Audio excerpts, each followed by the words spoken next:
Halo semuanya, ketemu lagi dengan Yuli dari Autism Parent Mentoring. Hari ini saya mau ngebahas tentang pubertas dan adolescence atau pendewasaan di bagian yang ketiga ya. Jadi yang belum nonton bagian pertama dan kedua bisa ditonton dulu supaya nyambung dan nggak bingung ya. Em, Bentar, oke. Nah, kemarin itu di bagian kedua kita sampai di bagian maturasi otak ya. Yang executive functions and thinking skills. Kemudian di permasalahan yang ketiga itu ada di social emotional maturations atau maturasi pematangan secara sosial emosional ya. Ini berkaitan dengan bentar saya pindahin dulu ke atas nih. Berkaitan dengan human basic needs ya. Kita punya kebutuhan dasar manusianya ya. Itu salah satunya adalah to feel belong, menjadi bagian dari sesuatu, diterima, accepted, loved, respected, dihormati, di-acknowledge, untuk mempunyai satu identity, to have their own identity ya.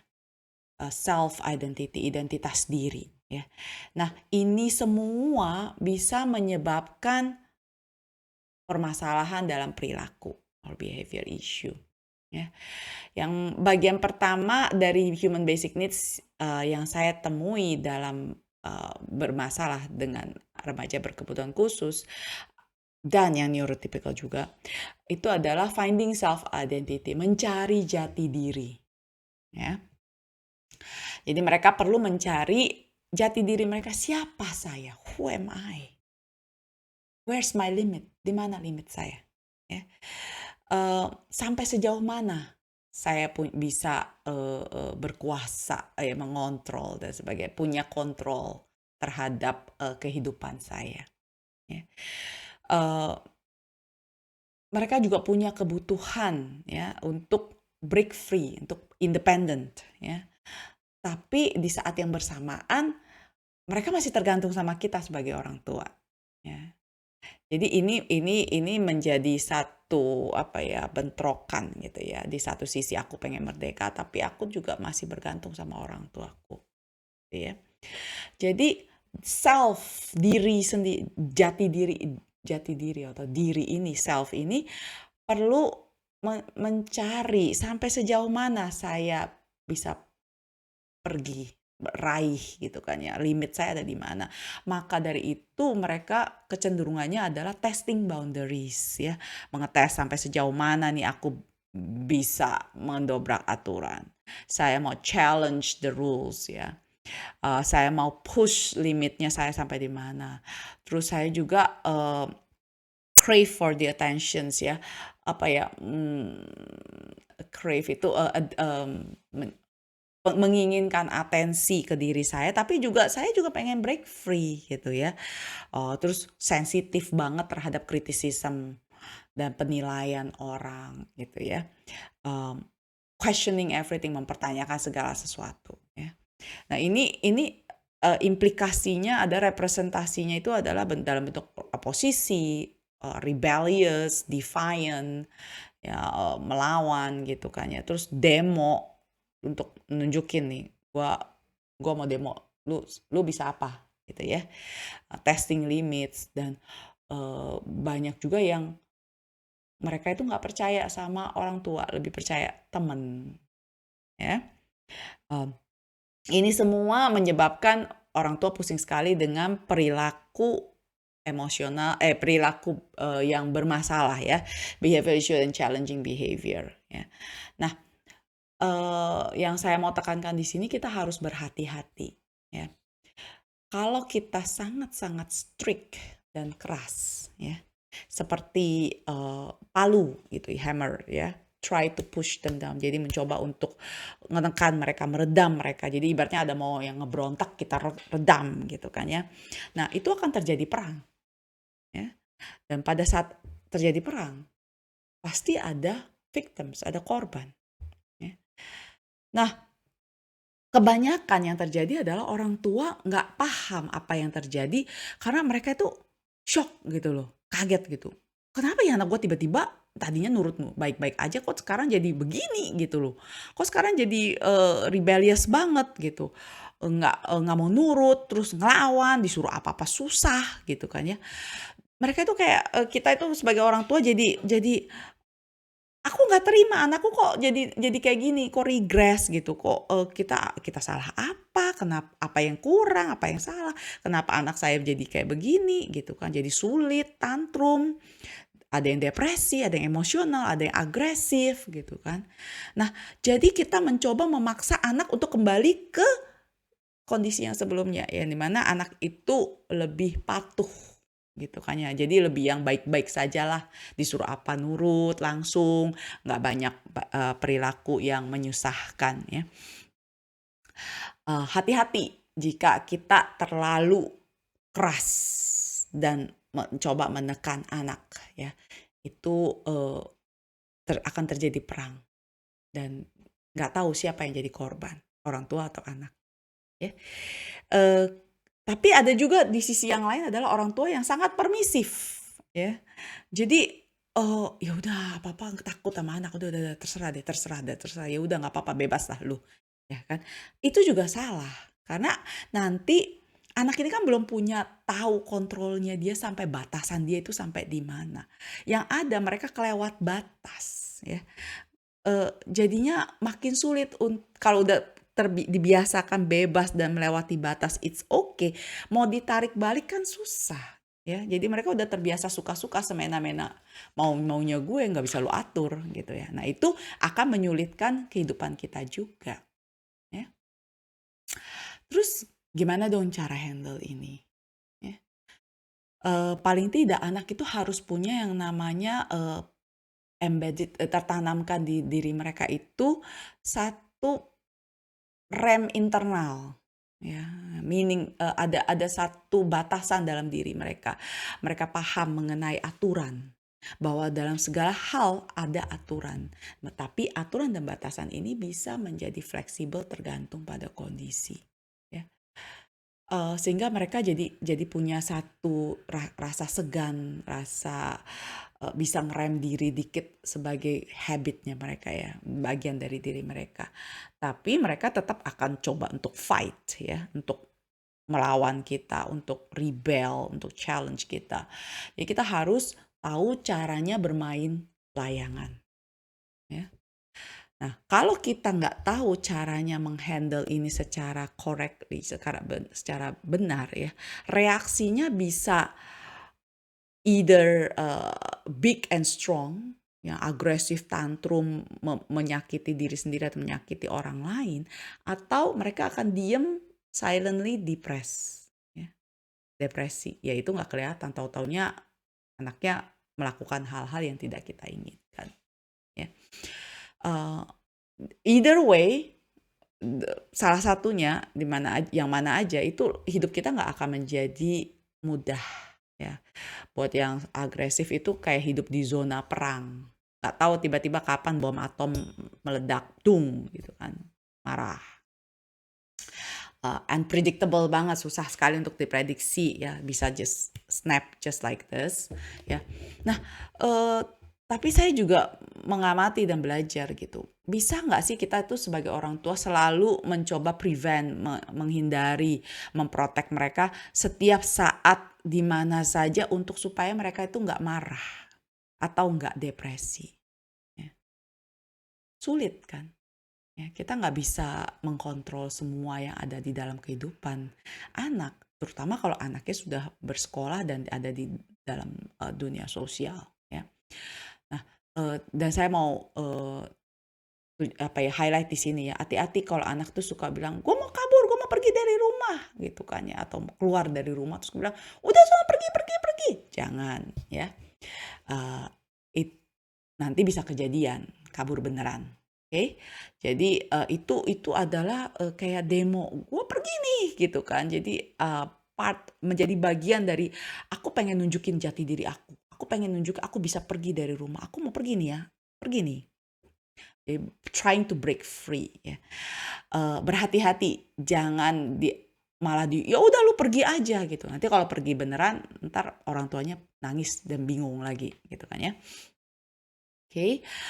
Kemudian bagian kedua adalah trying to fit in ya, mencoba untuk fitting in, belong to the social world ya. Pengen menjadi bagian dari sesuatu ya, apalagi anak yang sudah lumayan ada awareness terhadap kebutuhan sosial, mulai interested, tertarik pada orang lain atau lawan jenis gitu kan ya. Mereka itu mencoba mencari, aku ini di mana posisi aku di dalam dunia sosial ini. Mencoba untuk fitting in gitu ya. Eh, Masuk apa ya, fit in gitu ya.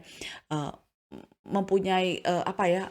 mm, Mempunyai satu needs untuk menjadi bagian dari sesuatu ya, kebutuhan untuk menjadi bagian dari sesuatu, terus pengen sama seperti orang lain, seperti temennya, seperti, terus peer pressures ya, terus pengen diterima oleh grup, oleh orang lain, oleh teman-teman mereka, pengen merasa dihargai gitu kan ya.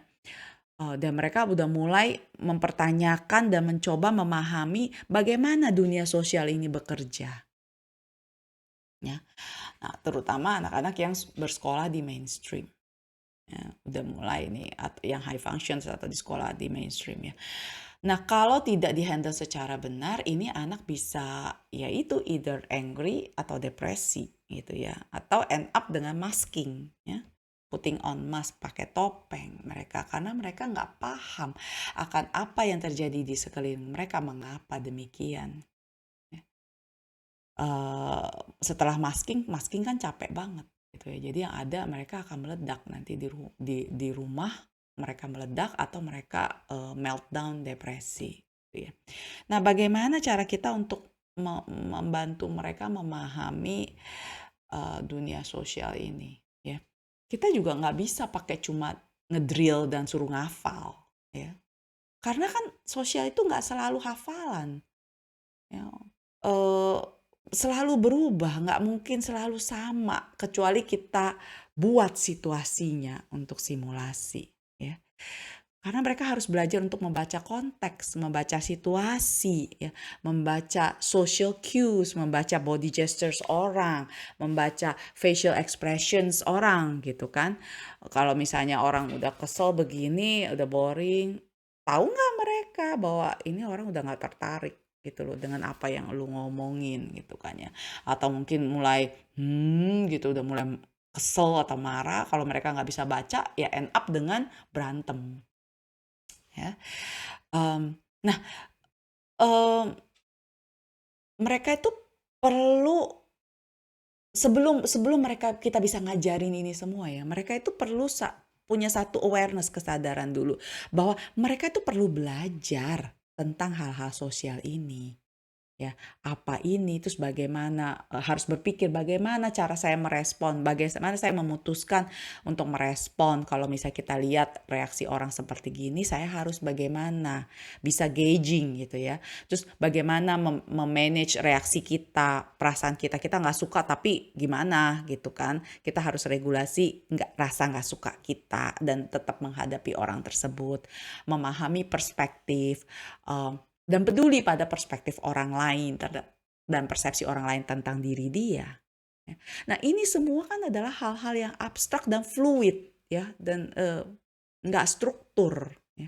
Jadi nggak bisa kita drill. Berapa banyak yang harus kita drill? Nggak bisa semua orang kita kontrol. Gitu kan. Kamu responnya harus demikian. Ya.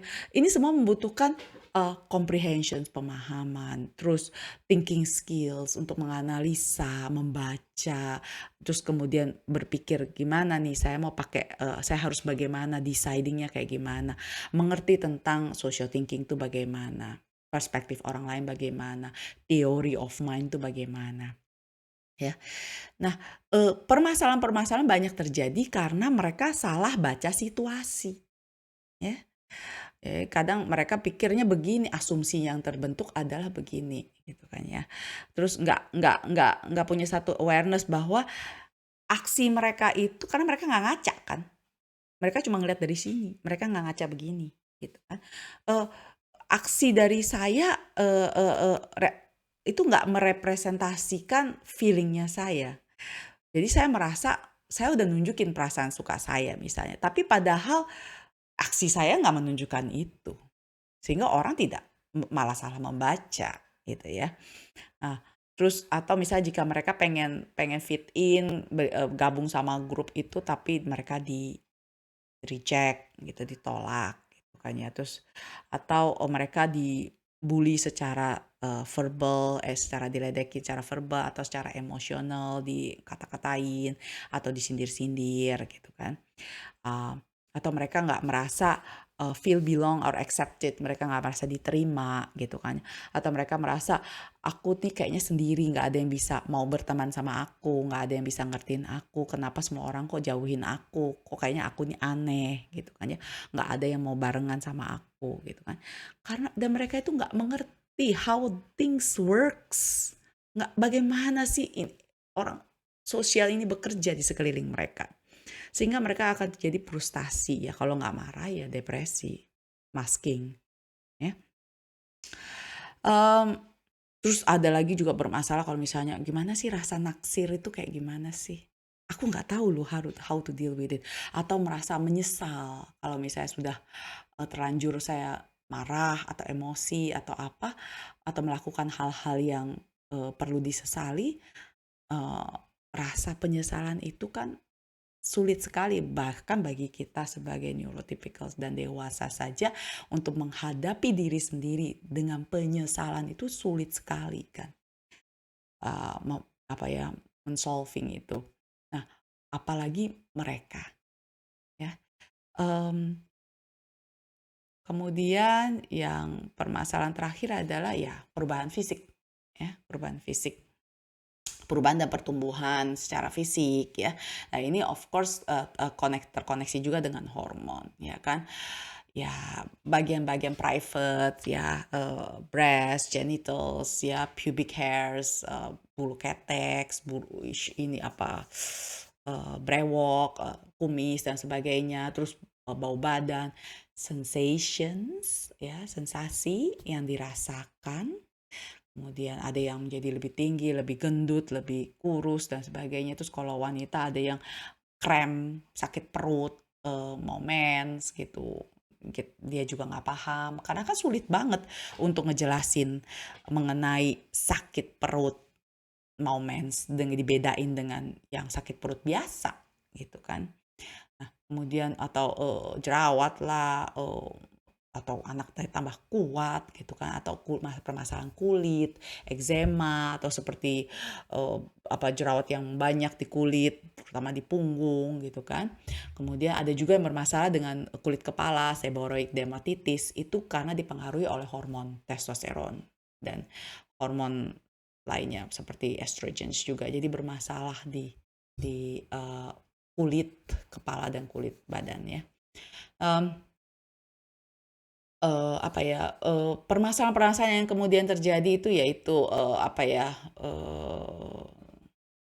sleep cycles-nya itu disrupted. Jadi, pola tidurnya terganggu, kemudian, hilangnya fokus, susah fokus, stimming-nya nambah, ya, terus ada yang mulai menyakiti diri sendiri, atau bisa juga jadi kejang, ya, atau lagi kesakitan, atau sakit kepala, pusing. Nah, cramped, atau malah kita punya masalah dengan masturbation ya. Kemudian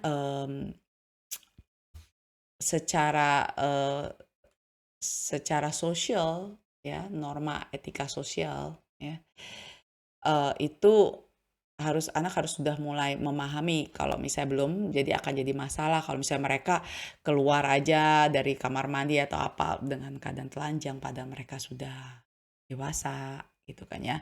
Atau main buka baju mereka, showing body parts di public gitu kan. Mereka juga harus tahu batasan siapa yang boleh mereka hugs, perlu kiss ya, terus mereka boleh touch orang di bagian mana, mereka boleh di-touch, disentuh di bagian mana saja. Terus bagi cewek tahu cara untuk duduk nggak ngangkang. terus bagaimana cara mengganti tampons atau panty liners gitu kan. Terus higienisnya private part supaya nggak ada infeksi kan. Nah, ini permasalahan yang bisa timbul karena perubahan fisik tersebut ya. Nah, apakah juga anak paham apa artinya malu ya? Terus paham nggak sih aturan di norma sosial, kenapa nggak boleh gini, nggak boleh gitu? Peduli nggak sih apa yang orang lain pikirkan tentang diri mereka? Kalau misalnya gue duduk ngangkang terus orang nganggap gue apa, atau gue tiba-tiba buka baju gue, itu nggak boleh kenapa ya? Paham nggak mereka implikasi yang luas dari apa ya, dari perubahan yang terjadi. Dulu masih boleh lah lari-lari keliling-keliling buat telanjang masih kecil nggak apa-apa. Sekarang ini nggak boleh lagi, gitu kan?